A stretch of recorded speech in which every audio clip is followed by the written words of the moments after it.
Hi, and welcome back to Just Ask the Question. I'm your host, Brian Caraman. With me is a really good friend and one hell of a funny guy, comedian, podcaster, political commentator, Hal Sparks. Hal, man, I'm glad to have you here to discuss this because I can't think of anybody else I'd have more fun discussing the latest craziness with. Yeah, I mean, I feel like we were discussing kind of before we started rolling the frustration with talking to people who want to talk about this with the language of normalcy, and it feels like a lot like bringing a psychiatrist to a mass shooting and having while they're trying to figure out where he is in the building, whether they can get people out, all this kind of stuff. This person's going, well, if we look into perhaps children when they are raised in a household, we don't know, but perhaps we'll find that at some point this man was mistreated. Perhaps he's in a school. Perhaps that is a sign. You're like, He's dude, shooting the countryside. yes, right. He's shooting through the windows, dummy. Get down. Like shut up. Your tool is inadequate to the job. You have brought a monkey wrench to a data server cloud setting. So let's start with what he did this week. So this is just in the Oval Office, meeting in the Oval Office. He said, he's happy he's taken over. I'll just go through it. Taking over D.C. this week. He's arming the National Guard. Hello, anybody ever heard of Kent State? He's chastising the Smithsonian. He's going to take over the Smithsonian. He claims to have solved 7 wars and 3 pre-wars in the last 7 months. I don't even know what a fucking pre-war is. Isn't that peace? How do you solve peace? He's going to invade Chicago. Well, that's what the Abraham Accords are. Yeah. Go ahead. He's going to invade Chicago, maybe Baltimore. He claims he's the chief law enforcement officer of the United States now. I guess Pam Bondi really is his sex slave. Then he asked to keep the FIFA trophy when the FIFA guy showed up. We got one of our what was it? Buildings got bombed by Russia and Ukraine, and then he's off to golf. I don't even. That was just in one freaking day in the Oval. It's hard to believe that at the beginning of the week. Wasn't it the beginning of the week? Yes.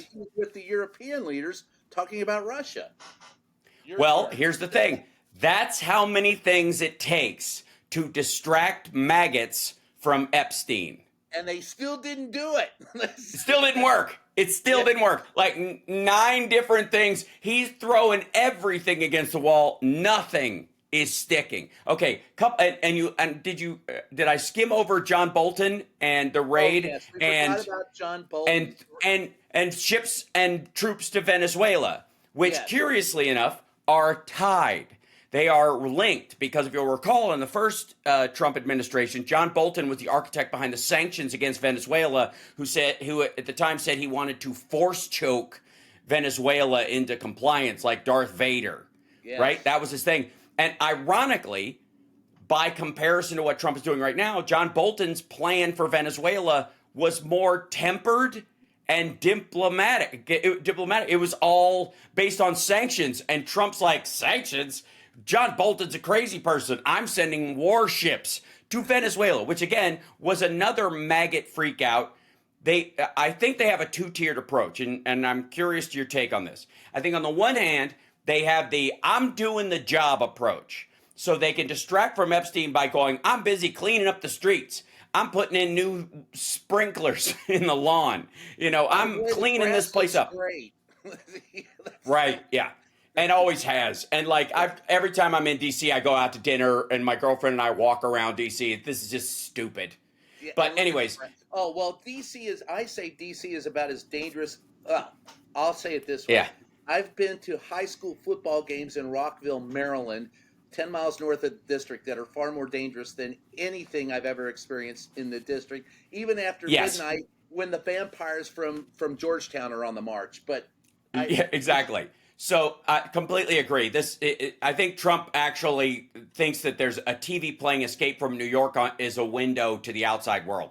Yeah. That's it. He gets stuck in. But what I'm saying is that like the sending of the warships and all that kind of stuff, it is the other side of it. So one side is I'm cleaning up the place. I'm going after the deep state with John Bolton, which is insane because the idea that I guess he's behind climate change.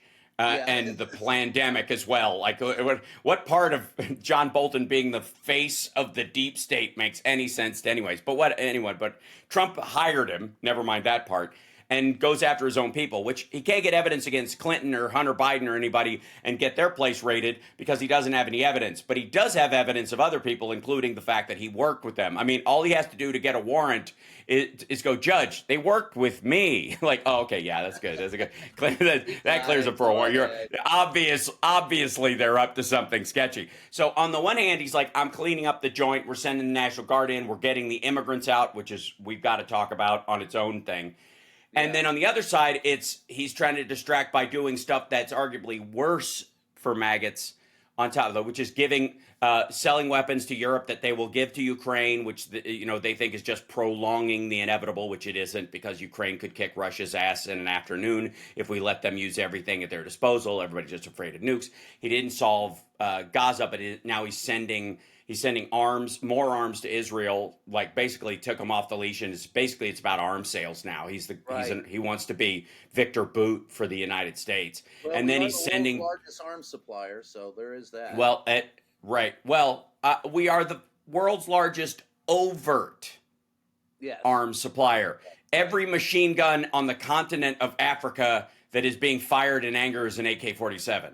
So, and that's not an accident. Russia is the largest covert, and China does the knockoffs. So if you see an American-looking rifle, it's a converted Chinese rifle throughout most of the Middle East and Africa. Is a fine piece of implement of destruction. So that's sure, but it's very distinct in its sound, and it makes it sound like a Russian battlefield no matter where you are. That said, he's trying to distract by doing things maggots will like, and things they will get more outraged over because it's an immediate problem, like sending ships to Venezuela. So it's not working. My take on it is I think that Donald Trump stepped into it beyond belief. There was what you said, and it's in the documentary. By the way, I sent you a copy of it. But you said something that I remember from back in January. He got elected pretending to be Santa Claus, promising everything to everyone. And so MAGA, he promised them all these things, and now he's being held accountable for the things that MAGA wants. And that is a complete release of all the information on Epstein. This is the one, I sort of got it. If you had said a year ago that the unifying force in American politics would be Jeff Epstein, I would have thought you had taken the wrong ass at a Woodstock. But it's where we're at, the far left. That's what I said, though. That's what I mean. Like, he promised, because there is hasn't delivered it, and they still want it. And since they're conspiratorial minded, they're not going to believe anything that it does, because their personality, their own self-worth is predicated on sticking to it. There's a difference between, like, they believe in him, so their belief in him is their defining characteristic to themselves, their friends, and their people in their social circle. There is an entirely separate bubble of their self-identity, which is, I'm against child sex trafficking. Jeffrey Epstein is connected to a big bunch of a cabal of baby brain-sucking monsters that live in a hollowed-out military base in the middle of the Nevada desert, where they, eat baby milkshakes and suck adrenochrome tablets, up through their place in D.C. Yeah, right. Or in the tunnels underneath the White House, which, by the way, apparently his last day in office, they were, when Biden was coming in, they were like, there are children leaving Trump's freeing children from the underside of the White House because he's got to get them out before Biden comes in. Like, what were they doing there? And why didn't you free them on day one? Why is the only time we've ever seen, allegedly, according to QAnon, children being freed from a dungeon under the White House was 4 years into Donald Trump's term? What are you talking about? Okay, so that's great. There's another QAnon great one for you that I just heard. Okay. COVID-19. The 19 supposedly represents letters of the alphabet, AI. And COVID was created by AI to destroy us. Oh, I love that. That gives me such joy because it's not, because COVID isn't the new virus. That isn't the virus. The new virus is AI, which will replace God. And AI will declare itself God and on somebody's iPhone in the Temple Mount, and Jesus will come back with his fisty gloves on. So, right. That's the new. I like it. I like it. I can't wait for The Omen meets The Matrix coming out this fall. So on Clean Flicks or whatever the fuck. That, like, Live where they play streaming on Bible One. the Left Behind movies, Left Behind AI, right? Okay, so where the Antichrist is this digital avatar now of the perfect human. I can't wait. My nipples are hard. I'm that excited. So so that beyond that, okay. So there are currently in the electorate, and I have my own theories about how we got here, but there's basically a 30-30-30 scheme. There's 30% Democrats and 30% independents and 30% Republicans. And the independents largely are socially democratic and fiscally Republican, and that's what they vacillate on. And so if the issue itself winds back and forth between the two, the independents will show up based on what they think the biggest current threat is. And if it's America becoming less America, as far as like your freedoms, whether that's guns, or even gay rights, like gay marriage and stuff, if it's on the line, actually, they'll show up by and large, unless something else baits them, which is national security, fear of the other, a march of brown people across the southern border, or their own immediate economic survival, or the illusion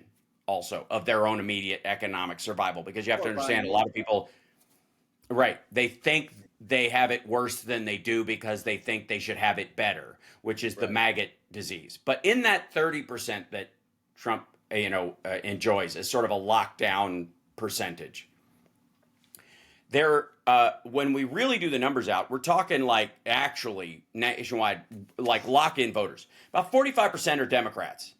About 25% are rock solid Republicans. And then there's the really psycho, maggoty, anti-immigrant crowd or whatever that they can count as part of their coalition.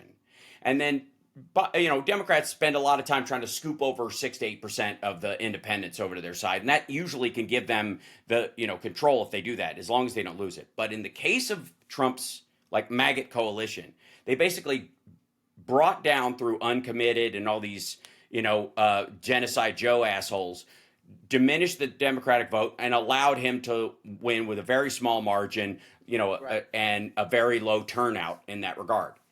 Well, amongst that, in that 36% or 40%, which is where he is rock bottom in his acceptance rate right now, 8 to 10% of those people are dyed-in-the-wool QAnon. The most important issue to them is this conspiracy Alex Jones thing about baby eating Democrats, Huma Abedin and Hillary Clinton walking around spirit cooking parties holding a live baby with a straw in its head and just sucking on that. And somehow, by the way, it magically keeps them young, even though they're aging like tuna fish on a windowsill. That's the other thing. Like, sorry, why does Hillary Clinton still age like a normal person? If any of this, never mind. Okay, so, but that, go ahead. It's so nuts. It's so nuts. But that point, that 8% is the point I'm talking about. Those are the people where their identity is more about Epstein and QAnon and the cabal than it is about Trump. As much as they believed in him, it's there. If in the 80-20 rule of their psychology, 80% of it is there is a child sex trafficking cabal run by elites that controls the whole world and decides our leaders and our money and oil and probably our aliens that make human milkshakes, right? That kind of stuff. And lizard people and grays and all that shit, like flat earth, like there's a whole sidecar of that stuff. But that's more important to their self-identity than their allegiance to Trump. Yes. They might think it's 50-50, but it isn't. That's why there's a couple things to say about that. One, I saw a QAnon who could I have been wrong? I saw Donald Trump in the Oval Office. he looked like the lizard we now know he is. So I think he's lost. Yeah. I think he's Yes, lost. that's what I'm saying. Yeah. That's what the redistricting is about. Right. And that's part of it. And then the other part of it is, if you listen to him lately, he sent an email out to his followers yesterday that said, "I want to get to heaven.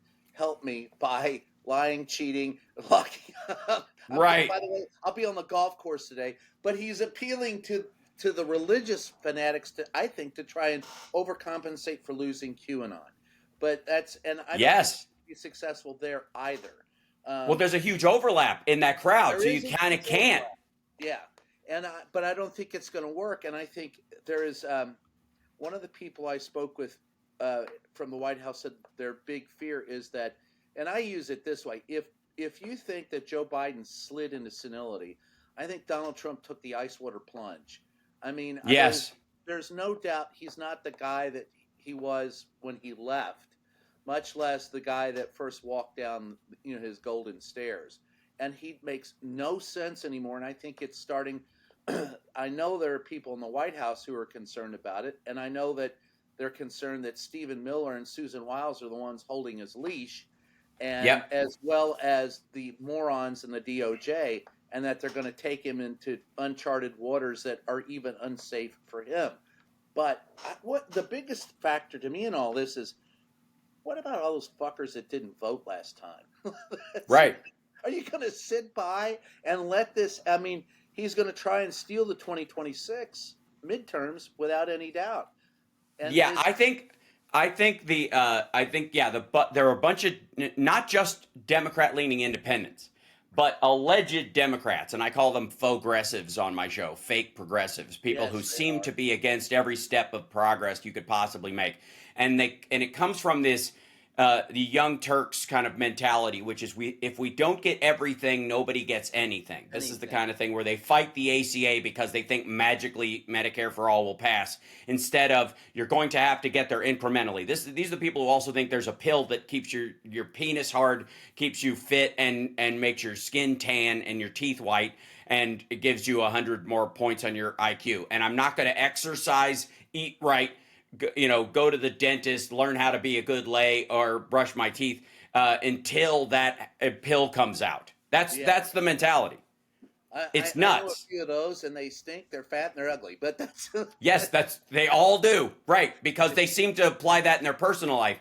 There's maggots just like them. But that whole "if we don't get everything, nobody gets anything," like I'm taking my ball and go home thing, only works when nothing's on the line. That's one of the reasons why, like, the VC capitalists and Elon Musk, and that's why Elon Musk had his little Doge fallout and it ain't working, is because when you work in software, everything's expendable. When you start making hardware, you're making cuts that you don't give a shit about. You need to make it smaller. You need to make the battery life live longer. You need to make it weigh less. And so you'll kill features or purposeful elements of it just to meet what's called minimum viable product. Well, when it comes to Medicare, Medicaid, and Social Security, we are at minimum viable product. If we had the quality of care that we could afford as a country, and switched from, took 20% of what we spend on defense and said, you know what, the chances of a person dying of an infectious disease in this country is 1,000 times higher than them being shot by a foreign force, much less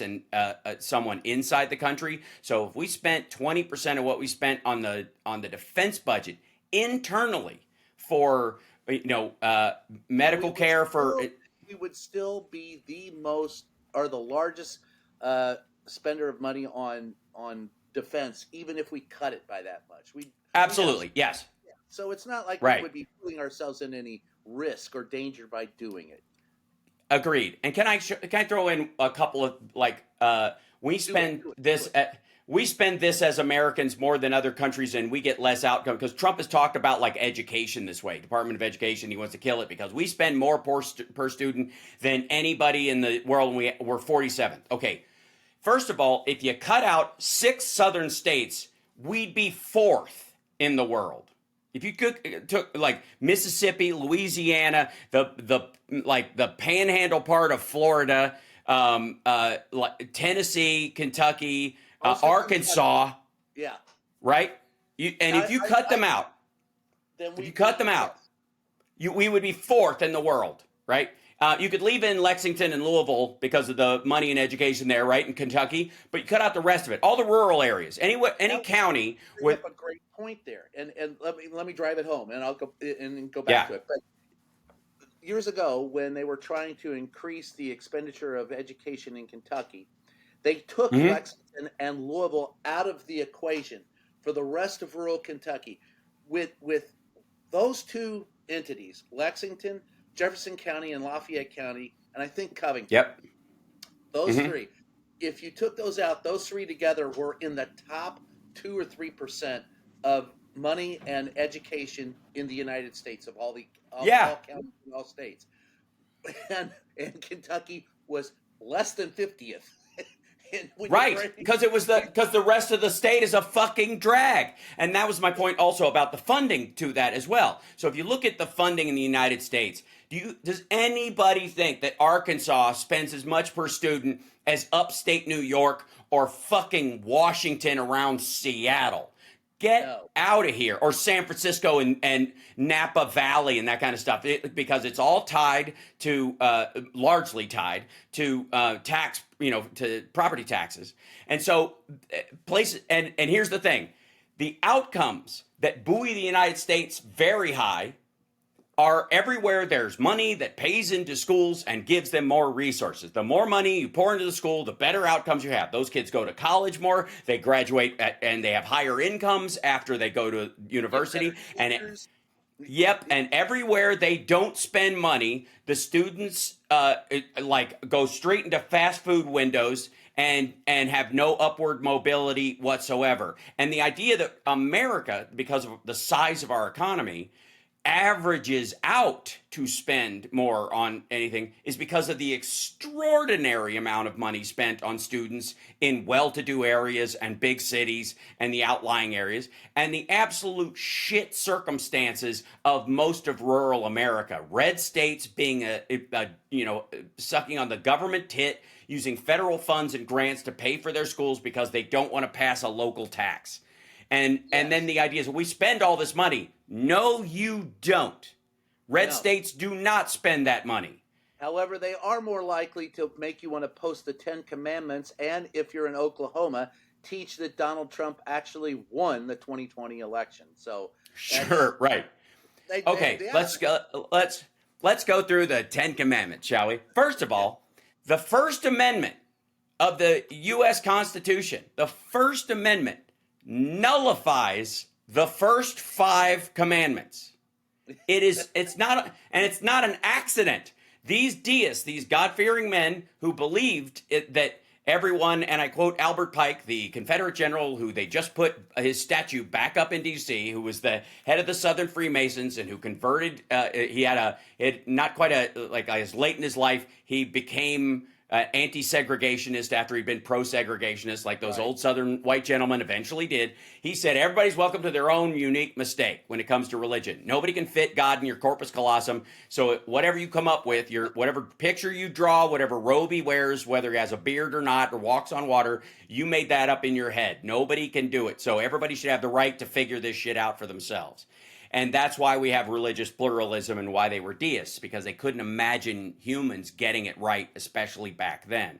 And so the first 5, honor thy father and mother, which you absolutely legally have no obligation to, free association. You have the right to associate with whoever you want, family members or not. Have no other gods before me. Well, that's ridiculous. You have the right to freedom of religion.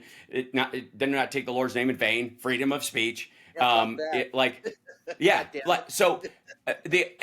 irony is that after you zero out the first 5, we have 19 different ways of killing someone, and you absolutely can kill someone in self-defense. So theft, obviously, Trump's a fraud, so you guys don't give a shit about that. And the last one, the one that everybody mocks, and the one that as I've matured as a gentleman over the course of my years, as you and I are both Kentucky gentlemen, both Kentucky colonels, I believe. That's Colonel? Correct. Colonel, how are you? Colonel? Colonel. Good to see you, Colonel. Thank you, Colonel. Is thou shalt not covet. Now, when I was a kid, I didn't know what that meant. I thought covet and envy were the same thing, and they aren't. Because envy means You see somebody in a nice car and you want a car like that. Man, I wish I could have that lifestyle. Yes. Covet means I want his car. Yes. I want her business. I want her job, his house, their stuff. That's violent. And that's the root of all the rest of the awful there. It's almost, it should have been the first one. That's the irony. And Trump's entire life is covetous. He's a coveter. That's his biggest deadly sin, because he doesn't want a beautiful woman. He wants the wives of his friends. Yeah. He doesn't want property. He doesn't want to build property that outshines other people. He wants to buy other people's property and pretend he made it. Like the White House? Yes. And the Epstein ballroom, which is going to look fabulous. That's clearly we're going to have to dig up the foundation, because that's where he's hiding the evidence. They're going to put the evidence in the foundation like Jimmy Hoffa, and then hide it right there on grounds where they think nobody will ever take a bulldozer to it. Because that's what happened with that Russian house, that guy who bought the house that broke up him and Epstein. Yeah. Is that there was like cameras all over the place. I am firmly convinced that Donald Trump will not leave the White House until he's able to lie in state in his own ballroom. He's turned the Rose Garden into Mar-a-Lago North. I mean, it looks it's horrible to look at. It's like a look. Captain Kankle's McTapioca brain is not going to have a choice when he leaves. He's either going to be wheeled out soon, or he's going to waddle out at the end of his presidency in shame. Because I think he could go out on the back nine. I think he could be at Sterling, Virginia. He'll be in a sand trap. He's going to, as soon as he hits the ball, so as the ball bounces off a pine tree and lands on the ground, Donald Trump will land right next to it. I agree. Here's the thing. I pray to God it happens on his own property or in the White House. And here's why. Because maggots will, if it happens anywhere else, if he's in Philadelphia at a fucking bullshit rally or something, they'll think he was assassinated and somebody sprayed something in his fucking face. But if it happens in the White House, and that they'll go, he's gone, and it was so perfect, right? Yeah. So he was. By the way, speaking of this, is one thing I always put a plug in for. If you're gonna bring back, I don't know, statues, how about we erect one? I want Brigadier General Montgomery Meigs to get one, because he was the quartermaster in the Civil War, the U.S. quartermaster, who took Robert E. Lee's home and turned it into a graveyard. He said, "Fine, you killed him. We're putting him here, buddy." And right. I think that guy on it. It's a great idea. Yeah, Arlington National Cemetery exists because Meigs was pissed off at Robert E. Lee, and you gotta love it. Oh, that's so good. And you know what's funny is, like, you could put that would be one of a good stealth statue to put up, where you don't explain that until people realize why later. Because you know how people like sometimes forget why a statue was erected in the first place. They just go, "Oh, that guy was whoever," and then they read the plaque, and you're like, "No shit," right? Like that would be one of the greatest no shit. You know what we ought to do? You know Trump's fucking dumb garden of heroes. Oh, yes. We should commission a statue for that. Yeah. We should insist. And Trump won't fucking know. No. And they'll go, "Oh, he's a white dude. He just rubber stamped the shit out of that."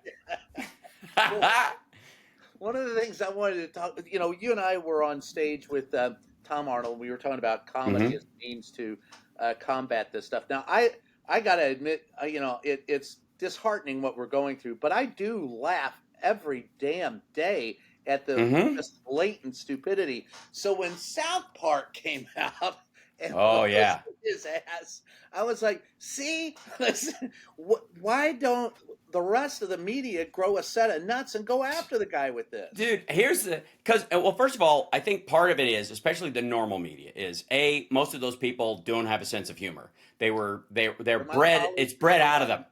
Yeah, it's beat out of them, because you can't joke about certain things and whatever. You can look, mildly charming. It's sort of like like a comedian that performs at the Gap. That's all you're allowed to do. You know what I mean? Like that's what everybody on Good Morning America seems like to me is somebody doing stand up at the Gap. It's every anchor. It's like I've been on set with some of these people, and you crack a joke, and it just and they don't get Right. it. They don't. Well, and they need to because we live in an attention economy.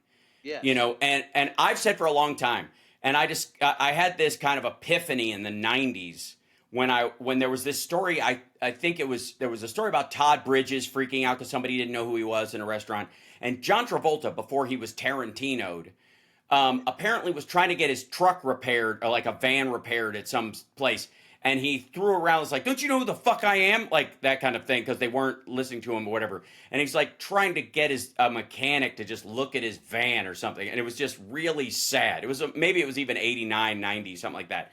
But it was really pitiful. And then he got quote unquote Tarantino, and there became this kind of thing of like kitschy celebrity that it doesn't even matter how long it was ago, you could come back at any time. Right. So there was this trend where fame became more important than money.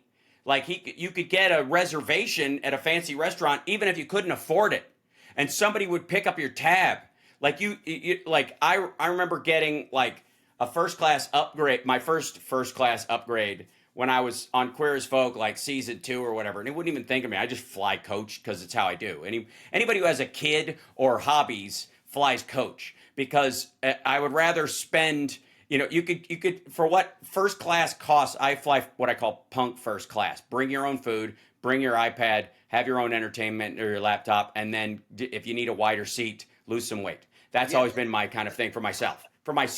And so, yeah, exactly. So you can stick your legs out or whatever. If you're tall or you're large and you just can't deal, then please go ahead. But you're better spending that money where you're going. You could get a better hotel room for 5 days and whatever for the cost of the maximum 3 hours you're on the plane, or 5 hours. So I always did that. And I got my like first class upgrade because a gay flight attendant loved Queer as Folk, and it didn't even occur to me that it was doing some good for some people, and they were so nice and so gracious. They're like, come here, and they just walked me up front and gave me a nice seat, and they're like, do you want any champagne or anything like that? I was like, I don't drink, but that's very nice. And I realized that the fame in that situation, what you're known for, is worth more, your reputation. And that's what it used to be in the old days. Your reputation is worth more than whatever you have on you. And Trump is eating people's reputations right now.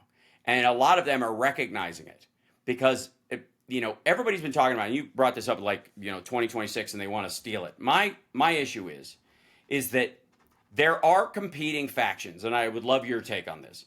I believe there are competing factions in the Republican Party because some of them would like to be elected to be president of the United States in the future. They don't want a Saddam Hussein behind. Yeah, right. They don't want to lose that chance because Susie Wiles controls the elections and decides J.D. Vance is the guy, and then Peter Thiel gets to pick the next person. They want to actually be able to run because they think they can win. And Trump's like cultivation of ego and the idea of ego based on that attention economy, which is the ad absurdum version of what I was talking about reputation and fame, is all of these people, like, they have to use whatever their history is to get elected to a genuine seat. Otherwise, what's the point? If you're just on a lazy Susan of authoritarians, none of them can get the same ego boost out of it. And unless you're a hedonist like Vladimir Putin, and who's just a violent monster, which I don't think we really have those kind of people in the chute just because of what's required in our government. It's just different. There's a lot more hedonists. Right. I will say that. Abject, as my friend Chris Bono would say, more oil for the senator. Just they like we have at our worst kind of we have like Diddy party Republicans. Right? Yes. But we don't have any closet serial killers who found a job. It's not quite the same thing.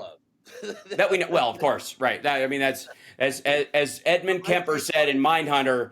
Every idea you've gained about serial killers has come from the ones you've been able to catch. Right. Well, and from America's Most Wanted, when I worked there, I could tell you that according to Department of Justice, Federal Bureau of Investigation employees back when the FBI actually did, the job rather than, political witch hunting. There are at any one time more than 24 serial killers in operation in the United States, and we don't know who the fuck they are. It takes a while to track them down, and so that's frightening in and of itself. The fact that some of them are in government, well, yeah, I could see that too. But there's definitely most of them are truckers, long haul truckers. That's your first group, and then what you do. I always thought it would be a rogue comic, one of the comedians on the road. Oh yeah, killing on the road for real. Yeah, that's right. Hey, he really killed. You're not kidding. He killed last night. Yeah, right. Yeah. That's not what we meant, Gary. Right. Now there'd be a movie. So again, South Park and comedy are essential to dealing with shit like this. But here's the other one that I saw. There was someone who did an entire column out. I have to call it up or send it to you about how part of the problem in the United States today is that rock and roll is at its ebb. Nobody really listens to it. It's not popular. So we don't have any good rock and roll protest songs like we did for Dead in Ohio, the Kent State Massacre. And I would love to see rock and roll make a comeback I mean, one of my biggest dreams is to be able to sing Roadhouse Blues where Jim Morrison sang it in LA. Yes. And I get it. But do you think there's any truth to that, or it's just someone blowing a rock and roller blowing smoke out of their ass? Do you think popular music makes any difference in the political sphere? Yes, and I'll tell you what. I've always said when it comes to art, go after the root, not the fruit. And the problem with direct protest songs is that's going after the fruit, whether hanging on the tree or falling off. That's the result that any protest song that's ever been written, including the song about Kent State or even Daddy, won't you take me back to Muhlenberg County down by the Green River where the paradise lay? I'm sorry, my son, Lord, you're too late in asking. Mr. Peabody's coal train is hauled it away. That's after. Right? And it's referential. It's almost like telling the news instead of going, we're headed in a direction. And I would argue that there are plenty of political songs that have meaning and that have driven, quite frankly, the American spirit. But they happened 10 years before because they informed 15 and 16-year-olds on how to behave going forward. And we're seeing in the Charlie Kirk Turning Points USA crowd, we're seeing the Limp Bizkit douchebaggery, bro date rape song trend come to fruition. In the same way that grunge, you could argue, led directly to the legalization of gay marriage and the understanding of, and perhaps the over-medicating of children as a secondary affect, right? That everybody was worried about depression and school shootings.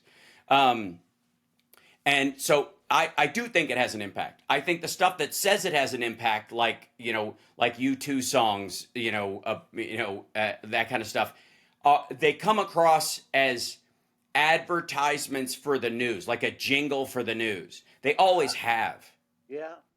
And unless you're a bunch, even, I would argue that like at Woodstock, one of the biggest things, the biggest driver of the peace movement that was kind of associated with Woodstock was not the Arlo Guthries or whoever that came out and sang protest songs about the stuff. It was the audience in the middle of Hendrix playing or in the middle of the Stones or whoever else they were into playing, basically saying, why can't it be like this all the time? Right. Why do we have to have war and why do we have to have this? Why can't we just this free love thing we're all engaged in and this camaraderie? Where is that? Why can't we make that happen? That's what actually motivates people, I think. Yeah. I think the stuff that insists on motivating, and this is where I think like woke, what the Republicans will call woke programming failed, like the overt racializing or the insistence on on on a quota system in television or those kind of things where they're like, we've got one of everyone, so much so that every black woman apparently is a lesbian now and has a wife because we've already checked every other box and we don't have any lesbians, so give the black lady a wife. Like, it's, you know how many shows that's on? You would think there are no straight black women in the entire fucking country if you watched, like, and South Park parodied that. Remember? Yes. Make it woman and make it lame. Well, that was and again, that also brings up that something that, look, you played a gay character. Yeah. And today they're saying you can't play a gay character unless you're gay. I mean, right. Which, by the way, the easiest way to deal with that is that there are so few gay roles. They're like, they should be played by gay people. Well, that's like saying, because you don't know what it's like. You can't. Your lived experience doesn't. Okay. Acting, First of all, nobody's lived experience is like an acted character. The idea that somehow there is any amount of showing yourself, like every movie is JoJo Dancer, Your Life is Calling, or that you're going to actually have. You want to see the movie Rain Man, but we have to hire a severely autistic man who can only work 2 hours a day and can't understand the concept of film, or that Daniel Day-Lewis was actually Lincoln all the time while they were shooting, which is a bunch of dipshittery. Like, fuck you. Yeah. Here's my impersonation of a method actor playing Abraham Lincoln on set while they're filming. He's truly embodying the character. He is Abraham Lincoln. My goodness, where did all these lights come from? What is these strange devices I'm surrounded by? Who are all these people? What happened? Where's Mary? Did something happen after I was shot and I woke up in this strange time? Like, get the fuck out of here. The acting is not about the material experience of the character itself, because it would make sci-fi impossible. It's about the being able to portray real emotions no matter what the circumstance. So you don't get extra points for just playing yourself in something or playing something close to home. And I would never insist, and I don't know anybody that, well, I was about to say, I don't know anybody that would, but obviously Dean Cain and Kevin Sorbo and a bunch of other people would absolutely do it, that says gay people shouldn't play straight characters. Get the fuck out of here. Because can you imagine if somebody said, you don't know what it's like to you can't understand a man with a wife. You're gay. You don't even like women. Like, can you imagine that process? That's fucking ridiculous. And obviously over time. I can imagine Cain doing it. But yes, I can too. And I would be against it. And so the idea that acting should go to the act. And by the way, that also comes from people thinking that the acting is about them. And that goes to this sort of fame and attention stuff that Trump has brought up. Because acting isn't about you. It's about the audience. It's about whether or not they understand and empathize with or are frightened by or whatever the character you are playing. It's about them, not you. And the minute you make it about you, no, go ahead. You steal from the audience. Yes, I agree. So let's apply that to Donald Trump. Mm-hmm. Is he always acting, or is there anything that you believe he's honest about in the White House? Oh, I think it's changed. I think for a long time, especially in the campaign running up to 2016, he was acting. He was bullshitting. I won't call it acting. Let's be honest. He's a salesman. And I would argue that that's where they're trying to settle in with him, with all these like deals he's allegedly making, and this idea that America's going to buy a 10% stake in Intel based on the Chips and Science Act grants. Get the fuck out of here. But the point is that they're like, everybody thinks you're the greatest deal maker / what they mean is salesman. Because, by the way, a deal, the greatest, right? A deal maker means both sides come out well. Like, you're the greatest deal maker because what he means when they say deal maker is that we come out on top. The greatest deal maker to them is I tricked them into buying a jalopy. That's what they mean. What they mean, used car salesman who can fuck the other side when they say deal maker. When most of us say the greatest deal maker is that he got all this through where it was kind of a win-win for everybody. That would be theoretically the greatest deal. What he really is a used car salesman and a bullshit artist. He's a flim-flam man. He's Barnum and Bailey, the idiot's version. He's the idiocracy version of Barnum and Bailey. and there was a period where he was good at that. Like he got better at it, and then he was good at it, and that's what The Apprentice was. The Apprentice was that show. It was bullshit. It was The Apprentice is a show, and especially The Celebrity Apprentice. That was a comedy show.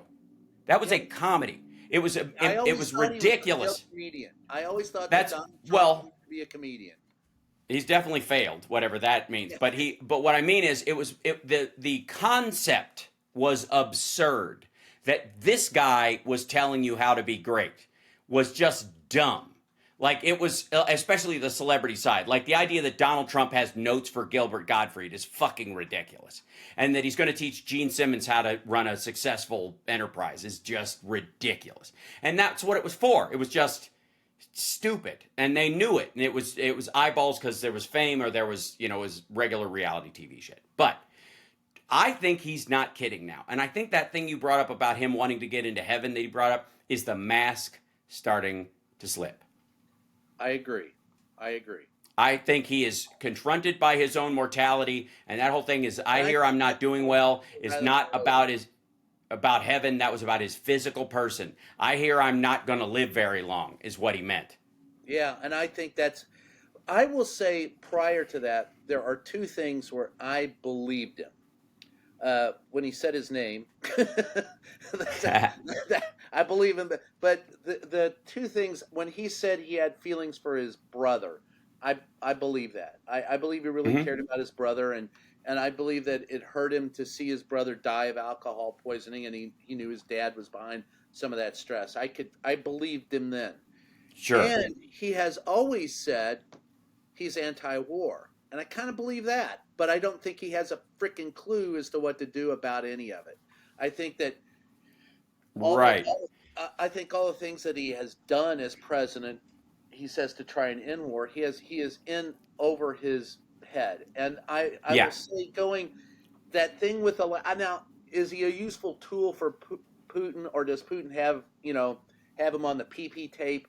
I couldn't tell you, but he's obviously enamored of Putin. He not only respects him, but he fanboys him. I mean, he was in the White House on Friday showing a picture of him and Putin. Yeah. Ooh, by the way, while wearing a Trump was right about everything hat to cover the fact that his hair looked like shit that day. Yeah. He had no tie, and everybody in the White House, in the Oval, had no tie and respect and wore the same suit. It's pathetic to watch. Yeah. But so let me on the brother thing, I'll take your word for it. But when it comes to anti-war, I disagree, and I'll tell you why.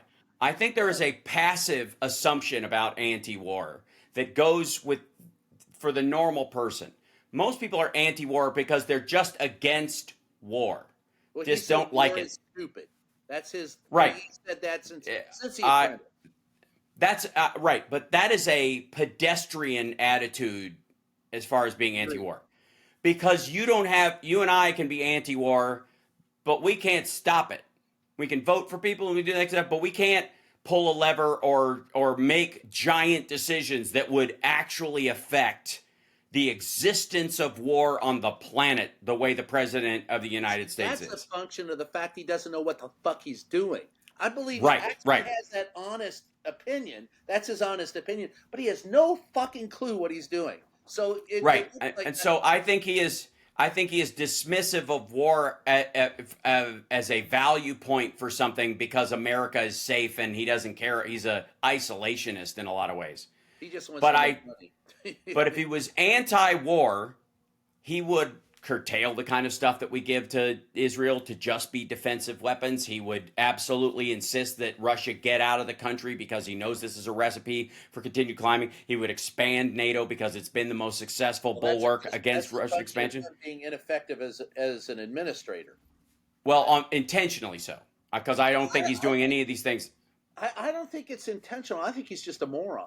I mean, he went to, at least in some things. You might be right. I'll give you that. But like going up to the when he flew to Alaska, and I'll give this to now. Oof. I criticize the press all the time, and I'm a member of it. And I criticize this because we have become part and parcel part of the problem. He has hand-chosen the people that are in the White House to ask him questions for the most part, and most of them ask questions that are about as dangerous as, how come you shoot rainbows out of your butt? You're such a great guy. And Right. you have forgotten what our duty is, even if you were handpicked to be there. But there are a Right. few that are still left that are doing it. One of them is Steve Holland from Reuters. I think he's a pretty good reporter and has been. And he asked Donald Trump on the in a 6-minute gaggle that he had on the way to Alaska, what he wanted to get out of this meeting. And he said, "I want an immediate ceasefire."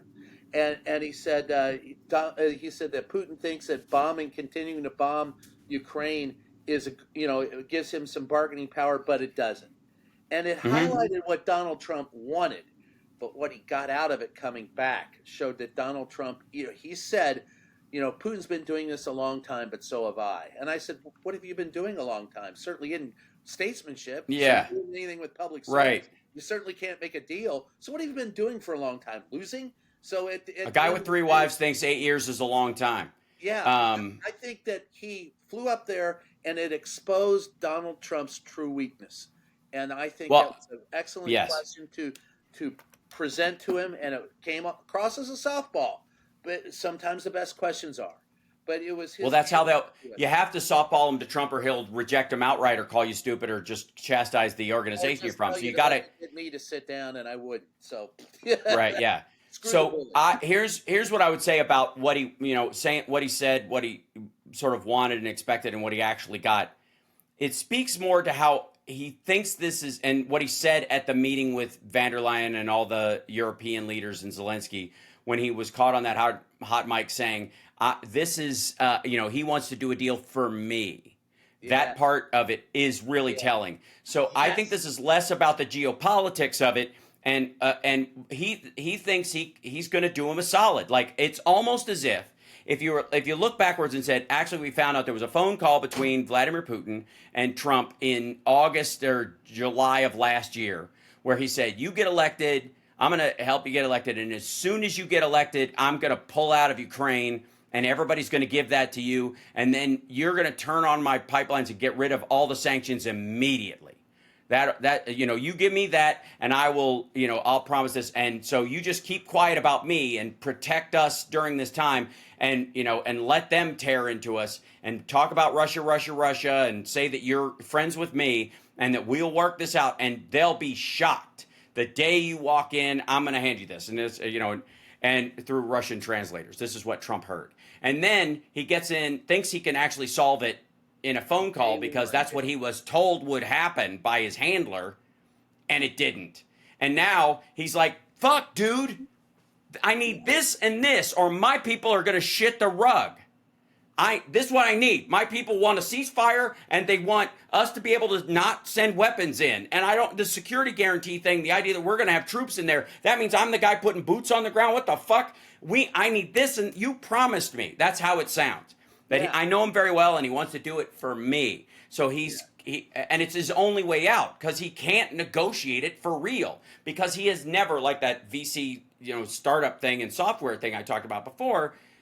There isn't a point in this where he's ever done anything that mattered. Trump has never negotiated anything that mattered. And I would argue even the Abraham Accords, which was just a business deal between countries that were not at war. And it basically normalized for a long time, and we're just looking for an excuse to do commercial flights.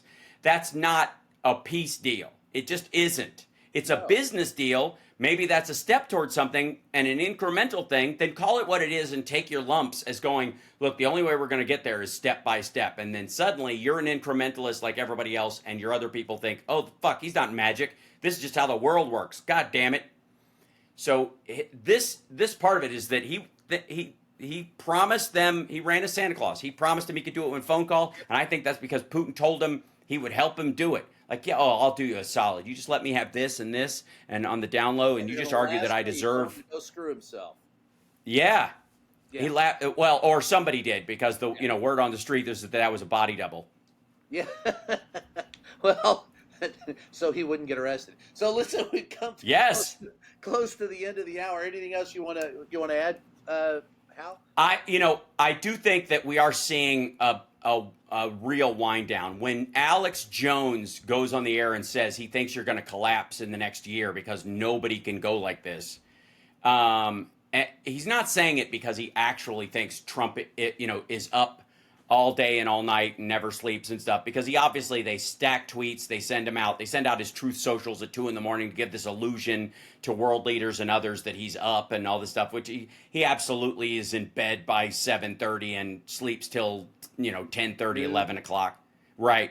So it's nonsense that he's up. And I don't doubt that he wakes up in a fit and then goes back to bed and then wakes up in a fit and goes back to bed. So he'll post during those waking moments and then pass the fuck back out. But when Alex Jones is like looking at you and he goes, he's good in the morning he's slow in the morning and slurry at night. When he's noticing and he's comfortable saying that to his people, and he thinks it's like a warning, he's doing one of these audience of one shows to talk to Trump and going, hey man, slow down, you're gonna die. Yes. He means it. That's 20 steps further than you and I would have to say, going, Jesus Christ, look at him. And that spackle on the back of his hand, and that, like, I think speaks more to his mental ill health than his physical ill health. Because do you know, like, you don't see, like, his orange face and all that. We make fun of the fact that his makeup's fucked up, but he doesn't see his face as much. He might check himself in the mirror occasionally, but I'm convinced he hates mirrors because he doesn't like his fucking face. So he has somebody spray that, and then I'm done, and that's it, right? Or he does it himself, and that's fine. And he doesn't look sideways. He sprays on his spray tan straight into his mirror and doesn't check. Well, he has a different makeup person. The makeup person he had in his first administration was actually and he put her in the press office, but she was his makeup guy. He doesn't have a good makeup guy anymore. And speaking to your point about how often he is in the office, I'll tell you factually that when Donald Trump is in the Oval Office, there is a Marine Guard outside of. That's just tradition. That's the way it's been. Yes, outside the glass door, outside the building, right? Outside of the West Wing, there will be a Marine there. Routinely, that Marine in this administration often doesn't get there until noon or afterwards. And in addition to that, he spends 2 or 3 days. He's only working 3 or 4 days a week, at most. Mm-hmm. And like he took yesterday off, he took today off, he'll golf. If he golfs 2 days in a row, it's rare for him to be in the White House on a Monday. Out of the last 10 or 12 Mondays, he's only been in the White House on those, or been seen publicly on 2 of them. One of them last Monday because he had everybody in town.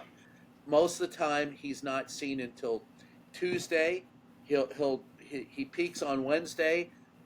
Caroline Leavitt will usually brief on Thursday, and Donald Trump is out the door Friday. You won't see him. So Friday through he's there Tuesday, Wednesday, Thursday for sure, and on occasion. And so when Alex Jones points that out, I'm with you. I'm going, look, I've noticed it, but when they notice it, that's different. Absolutely, and they all do. And like that photo you were talking about where he had no tie on and he had that hat on. He looks like shit, and he's wearing a ton of makeup even still, and they just blew off trying to fix his hair because it was just a failed effort. So that's why he threw the hat on. Whenever he's got his little nunt that tucks when he does his shirt that's really profound, so he's starting to wear his collar open more because when they close it, it makes his neck look like pinched and like a vagina. Yeah, and like Fat Bastard's neck at the end of Goldmember. Yeah. He loves it because it had the word gold in it. That's it. That's right. I love gold. Right. That's also another thing is like the sort of ostentatious like ugliness of what he's trying to gold up the White House because he's trying to make MBS and Vladimir Putin feel at home. He feels embarrassed going to their big gold plated castles, but it shows that he misunderstands the job as a representative of the people and not a monarch. And you could tell, like anybody who does that thinks the job is about them. Yes. And that's it ain't. It ain't. Well, on that wonderful thought, what do you want to plug, brother? Infotainmentwars.com is how people can get to my YouTube channel and they can subscribe. I'm trying to get my numbers up. I am at Flappers this coming Friday. If you want to come down. All right. Come down. And I do And I stream that show for my Patreon supporters. So if people go to patreon.com/Hal Sparks and become a paid supporter, they get a free comedy show every month, brand new stuff that I write. Cool. And then That's a great next show, by the month, way. I love watching you. It's all new stuff. If you don't see it, yeah, it's Stream of Thought, Stream of Consciousness, and he comes out and it's very funny. I always enjoy thank it. you. I appreciate that. And then September, my birthday's September 25th, but September 23rd, we're doing an Ultimate Jam Night salute to Ozzy Osbourne at the Whiskey. Wow. And I think we're gonna have some really good special guests there. We're trying to get Jakey Lee there, and and some of the band members that have worked with Ozzy over the years to come and join us in the jam. I'll be doing Crazy Train and Mom, I'm Coming Home, and maybe even Close My Eyes Forever. Wow. So it's going to be a great time. So people can Well, follow me on my socials at Hal Sparks, basically everything. And then on Blue Sky, I'm at halsparks.com. there you go. Well, Hal, I love it. God, the hour went fast. We could do this Yeah. all day long. We can do that every day of the week, I'm sure, you and I. That's right. One day. So I want to thank everybody for joining in this. This is Just Ask the Question. I am your host, Brian Karam, and we will catch you next time. There you go, brother. Hold on.